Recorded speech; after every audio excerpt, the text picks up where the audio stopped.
Daniel squinted through the heavy downpour as his windshield wipers fought an uphill battle against the relentless rain.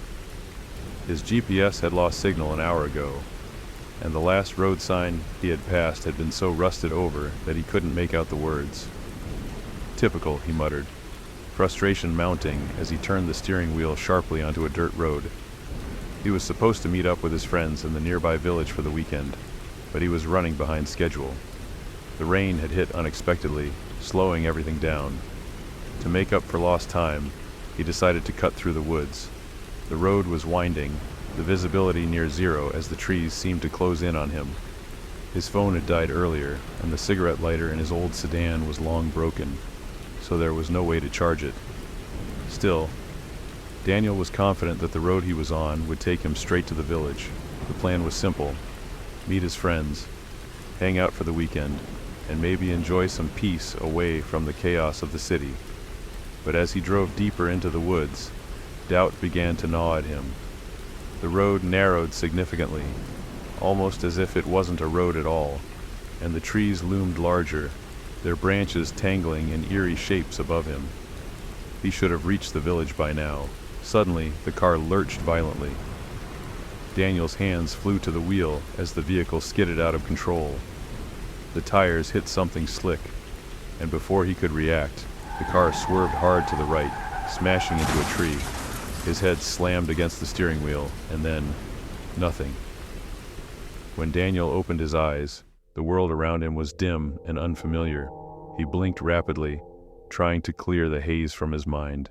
He wasn't in his car anymore. Instead, he was lying on a rough, straw-filled mattress, the room dimly lit by a single oil lamp on the bedside table. He sat up, wincing as a sharp pain shot through his head. His clothes were damp, and the faint smell of old wood and earth filled the air.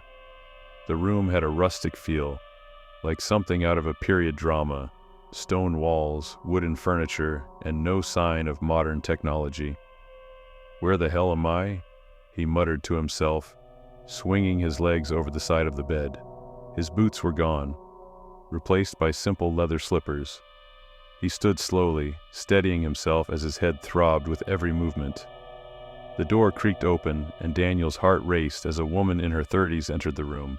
She wore an old-fashioned dress, her hair tied up in a neat bun, her face serene but strangely cold. "Are you all right?" she asked in a soft voice. Daniel blinked at her. "Yeah, I guess. Where am I?" "You're safe," she said, offering no further explanation. "I need to call my wife," Daniel said. "Do you have a phone?" The woman shook her head. "No, we don't have a phone here. The nearest one is in the city, about 20 kilometers from here." Daniel's stomach dropped. "What do you mean, no phone? This is a village, right? There has to be some way to contact someone." She simply stared at him, offering a small, apologetic smile. Suddenly, another figure appeared in the doorway, a tall man with a grizzled beard and a stern expression. His clothes were similarly old-fashioned, his face etched with deep lines. "It's better if you stay here tonight," the man said firmly. "I'll drive you to the city in the morning." Daniel frowned. "I can't stay here. My friends are expecting me, and they'll be worried if they don't hear from me. Where's my car?" "Your car is not in working order," the man answered flatly. "Then I'll walk," Daniel said, standing up. "I appreciate the help, but I really need to get going." The man's expression darkened. "It's getting dark. It's dangerous. You won't come back." Something about the man's tone unnerved Daniel, but he didn't care. He wasn't about to spend the night in this strange place, cut off from the rest of the world. "I'll be fine," Daniel said, brushing past them both. Outside, the rain had stopped, but the air was thick with humidity. The village was unlike anything he had ever seen. It felt like he had stepped back in time. The houses were old and weathered, many of their windows boarded up. A large wooden fence surrounded the perimeter of the village, giving it a feeling of isolation. Everything about the place was unsettling, but Daniel pushed those thoughts aside as he made his way toward the gate. As he approached the large wooden gate, a guard stepped out from the shadows.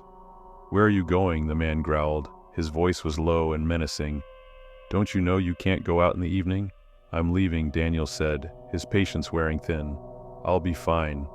"Let him go," a voice called from behind him. It was the tall man from earlier. "He won't believe it until he sees it for himself." The guard hesitated but stepped aside, pulling open the gate with a heavy groan. Daniel stepped through and began walking down the dirt road that wound through the forest. He could hear the whispers of the villagers behind him, but he ignored them. He was tired, injured, and just wanted to get out of there. As he walked, the road seemed longer than he remembered. The trees on either side of him felt like they were closing in, and the air grew colder with every step. His body ached from the accident, making it difficult to move quickly, but he pressed on. That's when he noticed something. Movement in the trees. At first he thought it was just his imagination, but as he glanced over his shoulder, he saw them. People. At least a dozen figures, shadowy and silent, walking parallel to him through the woods. "What the hell?" Daniel whispered to himself, quickening his pace. The figures continued to follow him, their movements slow but deliberate. They were keeping their distance, but he could feel their eyes on him. Something was very wrong. Daniel started to run, his heart pounding in his chest despite the pain in his legs. But no matter how fast he moved, they kept pace, getting closer and closer. He risked another glance and his stomach churned. These weren't ordinary villagers. Their clothes were tattered, covered in dirt and grime. Their faces were pale, and their eyes were wide open, unblinking. Scars crisscrossed their skin, and some of them were holding crude weapons, axes, pitchforks, rusted knives. Panic surged through Daniel as he tried to pick up speed, but his injuries slowed him down. He tripped, falling to his knees in the mud. As he scrambled to his feet, one of the figures stepped out of the woods and into the light. The man, if you could call him that, was gnawing on something. It took a moment for Daniel to realize what it was. A human hand.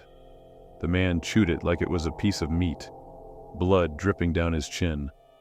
The others closed in, their mouths twitching as if trying to speak, but only garbled noises came out. Daniel's vision blurred as adrenaline kicked in. He was surrounded. The cannibalistic villagers were coming for him, and he had no way to escape. Then, out of nowhere, headlights cut through the darkness. A car engine roared, and the villagers froze. Daniel turned to see a battered old truck speeding toward him. It skidded to a halt, and the driver, a man from the village, jumped out, shotgun in hand. "Get in if you want to live," the man shouted, firing off a few rounds to keep the creatures at bay. Without hesitation, Daniel ran to the truck and threw himself inside. The driver slammed on the gas, and the truck roared back down the road, leaving the cannibals behind. Daniel's heart pounded as he glanced back at the figures fading into the distance, their hollow eyes staring after him. What were they?" he stammered. The driver's knuckles were white as he gripped the wheel. "You don't want to know. You were lucky. Most don't get a second chance." Daniel sat back in the seat, his head swimming with disbelief. Whatever this village was, whatever horrors lived in those woods, he had barely escaped with his life. And as the truck sped through the darkness, one thing was certain: he would never take a shortcut again.